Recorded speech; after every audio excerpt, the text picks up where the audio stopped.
Comme chaque semaine, je vous amène découvrir les artisans qui font battre le cœur de l'Hexagone et les lieux qui font son prestige. Aujourd'hui, dans version française, un best-of spécial mode. Si à Versailles tout le monde connaît le château, sachez qu'il héberge en son sein un opéra royal, s'il vous plaît, c'est en coulisses. Une mode qui a la lumière à tous les étages, c'est celle de la créatrice Sakina Emsa. Elle est notre invitée du jour. Si vous n'êtes pas sur la liste des invités de la Fashion Week, voici 3 adresses haute couture pour se la jouer fashionista dans la capitale. Une teinture végétale des motifs envoûtants venus du Japon, c'est le shibori. Caroline Cochet nous fait découvrir son savoir-faire.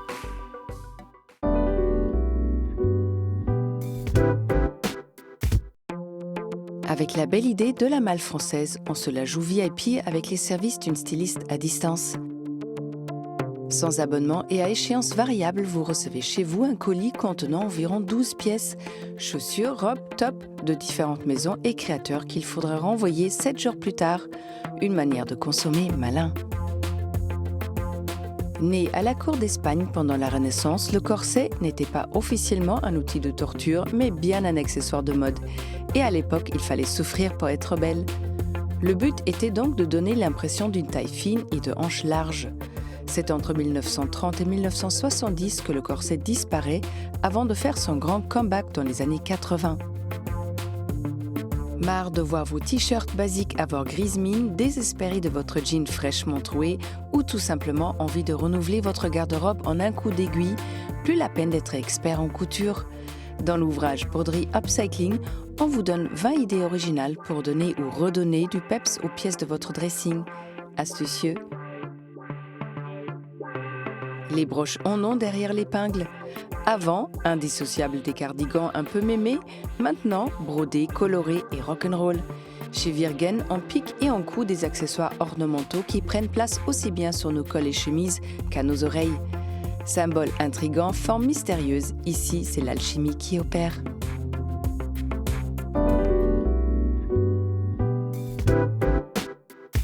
S'il était le théâtre d'événements historiques, l'Opéra Royal de Versailles fut aussi celui de nombreuses représentations, aussi bien artistiques qu'architecturales.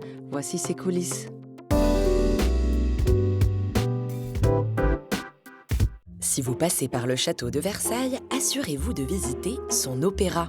Construit en seulement 2 ans pour accueillir le mariage de Louis XVI et Marie-Antoinette en 1770, il a davantage servi de salle des fêtes que de spectacle. Qu'à cela ne tienne, son décor est exceptionnel. Pour son look bien sûr, avec sa lumière tamisée, ambiance chandelle, mais aussi parce qu'il a été pensé par des architectes et des techniciens de théâtre. C'est avant tout un édifice qui croise le décor et l'architecture. Ce qui fait que la plupart de ce que vous avez sous les yeux, c'est du théâtre.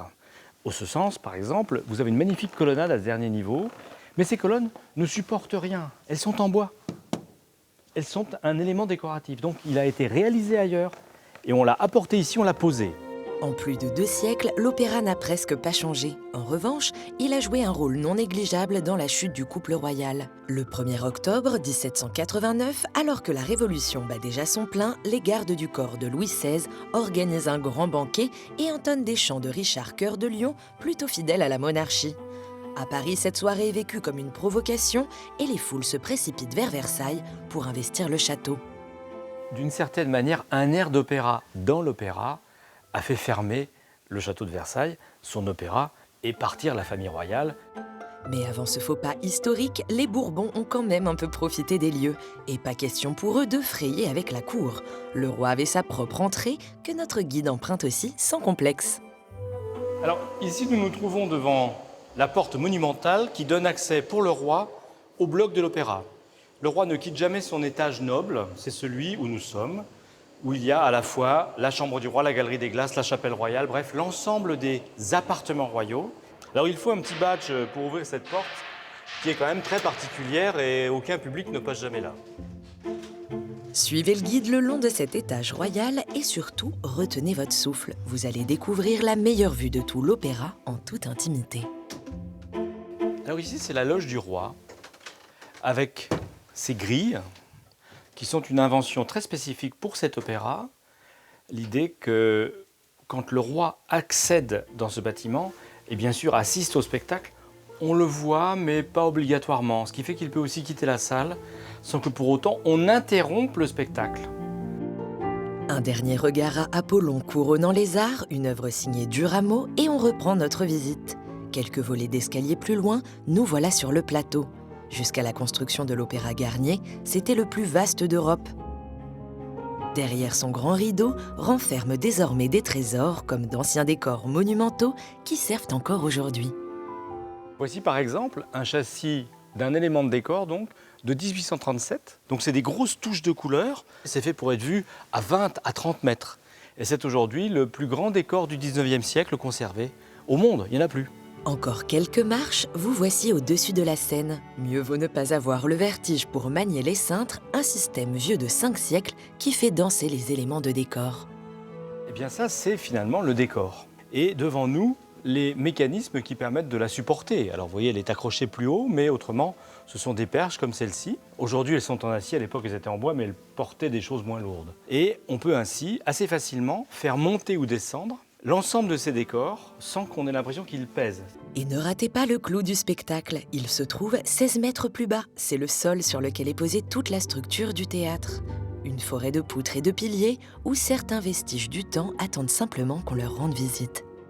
Alors ici, nous sommes au dernier niveau des dessous de la scène. Ici, il y a sans doute les cabestans, les plus anciens et les plus grands de l'histoire du théâtre français, encore existants. Ce type d'objet, ce cabestan, qui permettait, avec des filets enroulés tout autour, en le faisant tourner ou de tirer ou de libérer des câbles, permettait de faire fonctionner tout le système de décor quasiment de manière instantanée. Vous l'aurez compris, cet opéra, c'est un peu un voyage dans le temps, savamment orchestré par la direction des lieux et sa programmation 100% d'époque.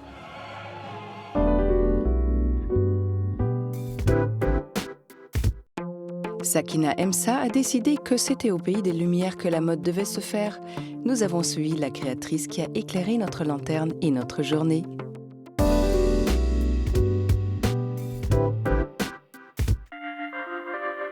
Il y a certaines idées lumineuses qui forcent l'admiration.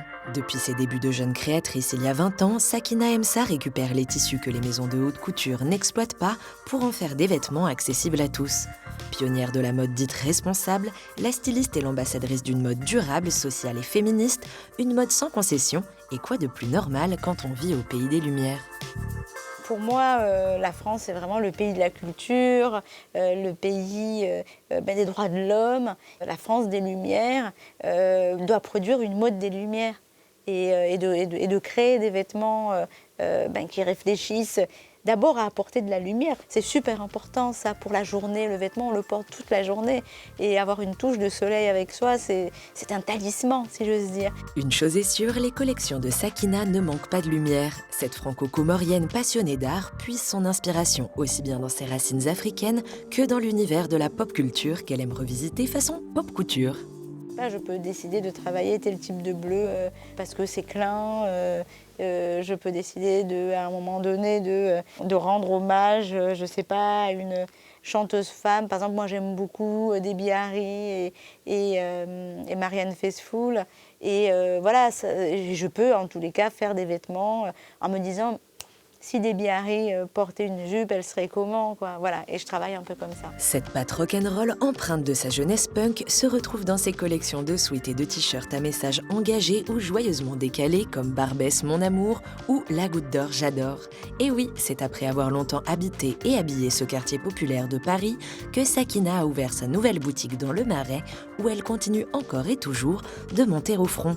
Pour moi, la fast fashion, c'est d'abord les conditions de travail, parce que c'est l'homme qui fait le vêtement. Après, au niveau des matériaux, on a des espèces de matériaux en plastique qui ne sont pas recyclés, qui vont de toute façon avoir un impact énorme sur la planète, sur l'environnement. Donc évidemment, ces matériaux-là ne m'intéressent pas, à moins que ce soit de l'upcycling comme ici. C'est-à-dire c'est des matériaux qui auraient pu être brûlés, c'est des matériaux qui existent déjà, que je récupère et dont avec l'upcycling, je redonne une seconde vie. Une seconde vie, c'est aussi ce qu'elle apporte aux femmes en difficulté qu'elle intègre dans son équipe ou encore à celles qu'elle rencontre dans la rue et en prison où elle organise depuis quelques années des défilés. Il n'y a pas à dire, Sakina déborde de générosité, un trait de caractère qui a tout de suite charmé Chris, son ami de toujours. Ah, moi je l'adore Sakina, j'adore son humanité. Vraiment, c'est cette humanité qui transparaît partout dans ce qu'elle est et dans ce qu'elle fait. Sakina, il n'y a pas de frontière avec Sakina, c'est ça. Voilà, la prison, bah voilà, un défilé de mode en prison, pourquoi pas? Oui, ok, j'y vais. Et puis quand elle y va. Hein. Elle donne, quoi. Sakina donne, fonce, crée, mais avant de se lancer, prend toujours le temps d'interroger son équipe pour penser la mode de demain. Qu'est-ce qu'on a envie de porter aujourd'hui? Qu'est-ce que la femme elle a envie sur cet hiver, par exemple? Qu'est-ce que tu fais, toi, là-dedans? Une petite veste, une veste ou manteau, une jupe aussi. Ou une jupe. Une jupe midi, voilà, exactement. Une belle jupe midi. Une fois que l'idée est devenue vêtement, c'est bien souvent la belle et élancée Camille qui se dévoue pour vérifier que la pièce tombe bien. C'est pas mal ça, non, comme détail. Tu vois, du coup, peut-être qu'on peut remonter, je sais pas ce que tu en penses. Mais c'est canon. Check. Aucun doute, Sakina sait où elle va.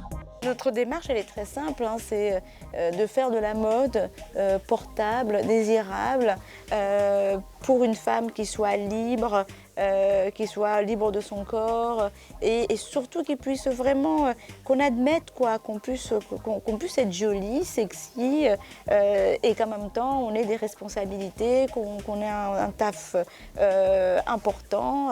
Et moi, en tous les cas, j'ai vraiment envie d'habiller cette femme-là. Alors, femmes d'aujourd'hui et de demain, à vos habits de lumière.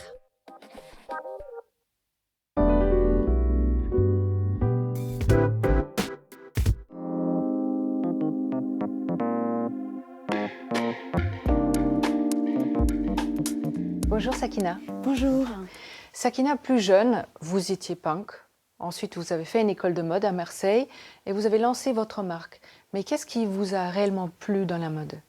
Moi, ce qui m'a plu dans la mode, c'est cette force qu'un produit, un projet aussi léger puisse être quelque chose d'absolument extraordinaire et de fondamental dans la vie des gens. La mode, c'est politique. La mode, ça transforme le monde. Je suis devenue punk à ce moment-là parce que être punk, c'était une forme de liberté. C'était aussi un mouvement qui était à la fois politique, mais qui était aussi... une rébellion, quelque part. Une rébellion, et puis quand on est jeune, moi je suis une fan de Arthur Rimbaud, et en fait, à 17 ans, on n'est pas sérieux, à 17 ans, on a envie d'aller au-delà de ce qu'on nous donne, de ce que nos parents nous donnent, des points de repère qu'on nous donne, de désobéir en vérité. Et vous avez désobéi à plusieurs niveaux, parce qu'à un moment donné, vous vous êtes dit, voilà, la mode, c'est très bien, mais le système ne va pas, il faut que ça change. Qu'est-ce qui a fait le déclic ? Je me suis dit, quand je suis sortie de l'école de mode, que la manière dont la mode était produite, dont elle était fabriquée, c'était l'obscurantisme. Et tout d'un coup, je me suis dit, c'est pas possible, je suis dans la France des Lumières, il faut que je crée la mode des Lumières. Alors c'est ce que vous avez fait. D'abord, vous avez récupéré dans les grandes maisons de couture les chutes de tissus. Mon modèle économique a toujours été de dire, les tissus qui sont en trop, au lieu de les brûler, au lieu de les garder en stock. Parce qu'il faut dire, l'industrie de la mode est quand même la seconde plus polluante au monde. C'est une des industries les plus polluantes au monde, mais aujourd'hui, il ne faut pas que le dire. Il faut le faire quand on a 25 ans, qu'on a été dans une école de mode qui nous a appris, il fallait devenir une star du podium. Et une star du podium, ça utilise tel type de matériaux pour réussir, ça utilise tel type de tissu, de mannequin, etc. pour réussir. Que tout d'un coup, de se dire, ah ben non, moi je vais aller faire les poubelles de la haute couture parce que j'estime que ce qu'on jette est aussi digne. Alors justement, vous avez créé Fond de Mode, ce magasin qui est beaucoup plus qu'un concept store. C'est un manifeste pour une consommation plus citoyenne, plus digne. Ça, c'était très important. Je crois qu'aujourd'hui, le grand public est très sensibilisé. Et quand je vais parler du Rana Plaza et de ce qui s'est passé au Bangladesh avec cet immeuble qui tombe dans la ville de Savar, eh bien c'est ça, en fait, le fondement de notre manifeste. C'est de dire plus jamais ça. C'est de dire que c'est pas possible qu'aujourd'hui, quand on porte un t-shirt à 10 balles, c'est qu'il y a quelqu'un qui souffre dans la chaîne. Ouais. Quand vous parlez de mode, vous avez souvent le mot dignité. Et la dignité, vous l'avez aussi rendue à beaucoup de femmes, notamment les détenues de Fleury-Mérogis, où vous avez organisé, pendant la Fashion Week, un défilé. Comment s'est passée cette expérience ? C'est une expérience merveilleuse. La première fois où j'arrive à Fleury-Mérogis, j'ai été invitée à une télé, parce qu'il y avait une télé là-bas, et tant mieux, qui était animée par les détenus. Et en fait, quand on a fini l'interview, on commence à échanger, et j'aurais demandé c'est quoi votre rêve. Et là, elles m'ont dit que c'était de défiler. Alors moi, quand je me suis dit, chiche, on va le faire. Et ça a été très compliqué pour moi parce que c'était une époque où je ne voulais plus faire de défilés de mode. Je trouvais que les défilés de mode, c'était too much. Qu'on était dans cette espèce du règne du too much, de too much au niveau du corps de la femme, du too much au niveau du stéréotype de la beauté. J'avais décidé de ne plus défiler. Mais en même temps, je me suis dit, si tu ne fais plus de défilés, faire un défilé de mode en prison, c'est là où il faut être. Sakina, je pense que la génération qui va réellement avoir le pouvoir de changer les choses, bien que vous êtes précurseur, c'est la génération de millennials, celle qui va suivre. Qu'est-ce que vous leur dites ? Moi, j'ai envie de leur donner une phrase qui est mon mantra, que je cite à chaque fois. Je suis une fan de Camus. Chaque génération se croit vouée à refaire le monde. La mienne, c'est pourtant qu'elle ne le fera pas. Mais sa tâche est encore plus grande. Elle consiste à faire en sorte que le monde ne se défasse. Faites vôtre cette phrase. Vivez cette phrase. Nos actions doivent être optimistes, positives, créatives de valeur. Et puis qui nous aident à transformer tous les poisons en remèdes, en fait. Il faut créer de la beauté, c'est ce que faut vous faites. Il faut créer de la valeur et de la beauté. Merci Sakina. Merci beaucoup.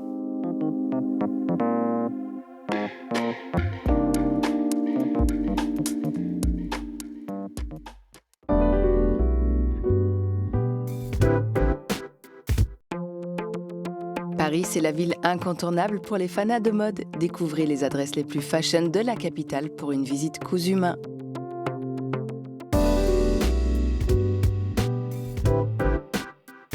Repérage, c'est votre rubrique dénicheuse de bons plans parisiens. Cette semaine encore, on a marché, couru, rampé, arpenté, cheminé, exploré et fait de la capitale un podium 100% haute couture.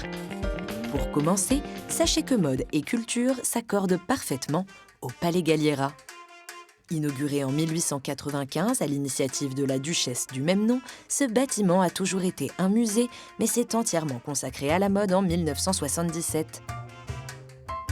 Depuis, il accueille des expositions temporaires emblématiques sur Balenciaga, sur la garde-robe de Dalida ou encore Gabrielle Chanel, comme en ce moment.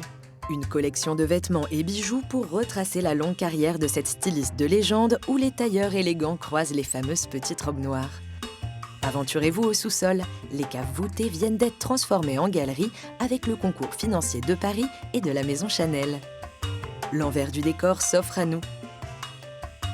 Ici, le vêtement devient pièce de musée et il faut l'entretenir en le dépoussiérant très régulièrement. À partir de 2021, le Palais Galliera saute le pas d'une exposition permanente qui devrait regrouper plus de 350 pièces, des costumes, photos et œuvres graphiques et accessoires. La mode exposée, c'est bien joli, mais porter, c'est encore mieux. Alors pourquoi pas chiner quelques pépites dans un dépôt-vente chic, bien sûr. Celui-ci est né il y a 35 ans et à sa tête, depuis une douzaine d'années, Sissi, une impératrice du bon goût. Dès l'entrée, sur les portants s'alignent des grands noms de la mode, comme Christian Lacroix, Yves Saint Laurent, Lanvin ou encore... Ça, tout simplement, c'est un tailleur Dior, jamais porté par une de mes clientes qui était amoureuse de ce créateur, qui l'a acheté, qui ne l'a jamais porté. J'ai un amour de ce métier pour avoir des belles pièces qui ont une histoire, qui racontent une histoire. Et oui, car le principe du dépôt-vente, c'est de mettre sur ces nombreux portants des pièces qui ont déjà vécu et cherchent une seconde vie. Côté haute couture, c'est plutôt pratique car certains vêtements iconiques ne se font plus et en boutique, ils font de gros trous dans le porte-monnaie. Côté style, c'est aussi un passage de relais entre les générations. Je vais vous donner un exemple tout simple. Je vends énormément de petits sacs Croco que les mamies du quartier ou autres me portent, mais les jeunes adorent ça. Et ça leur va, elles portent ça avec un jean, leur basket. Et je pense que dans le vêtement, c'est pareil. Je pense qu'il y a une prise de conscience des jeunes aujourd'hui au niveau de la matière.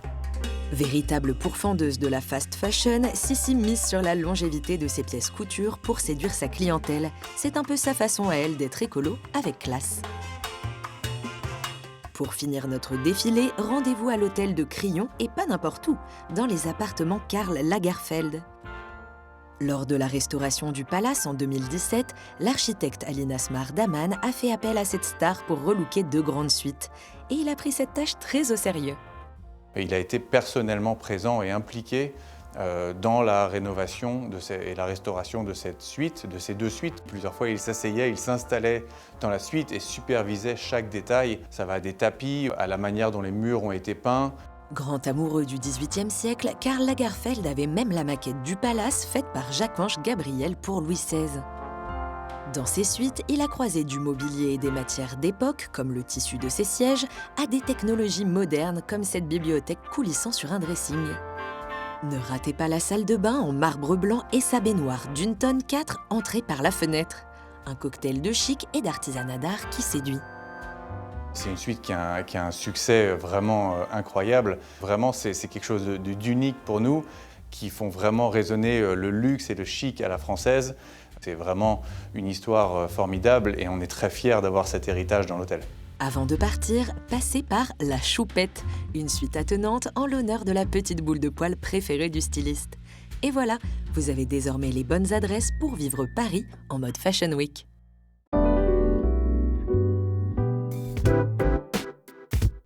Le shibori mêle l'art des motifs textiles à celui de la teinture. Cette pratique japonaise a traversé les frontières pour arriver dans l'atelier de Caroline.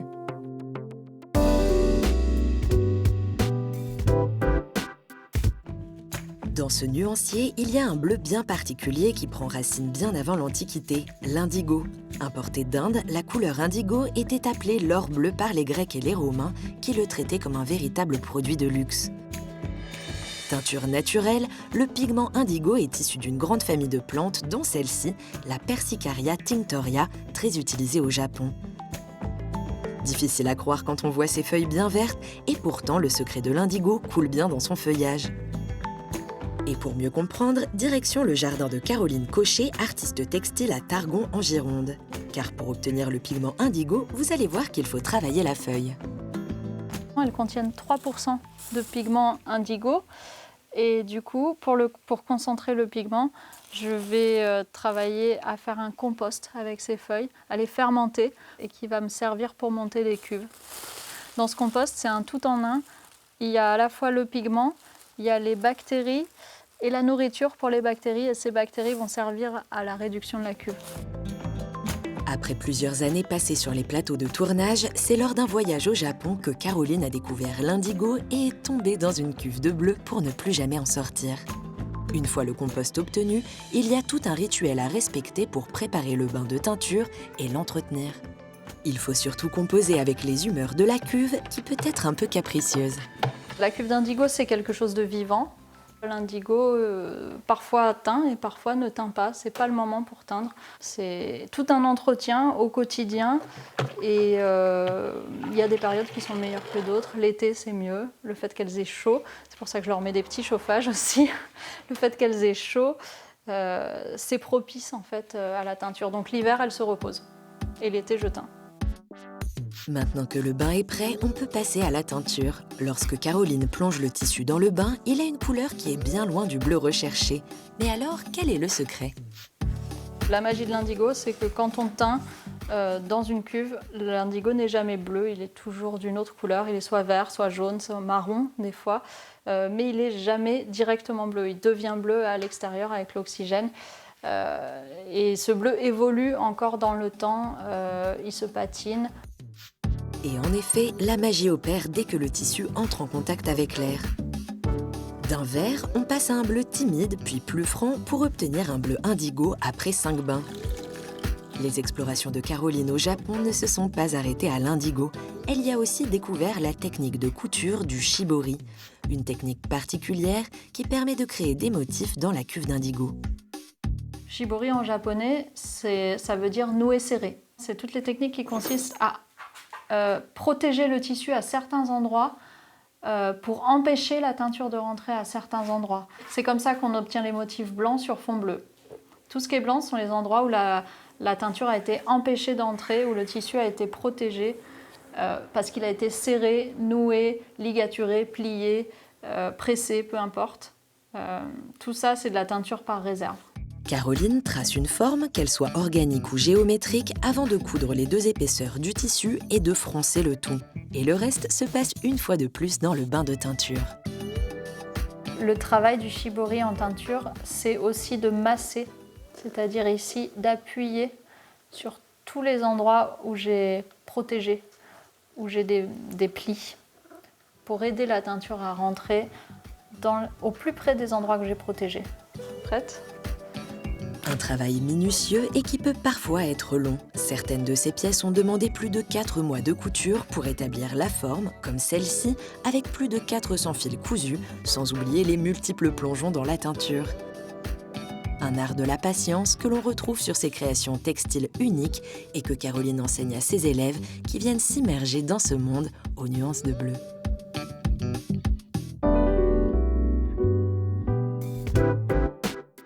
Version française est déjà terminée. J'espère que ce numéro spécial vous a plu. On se retrouve très vite. Bye.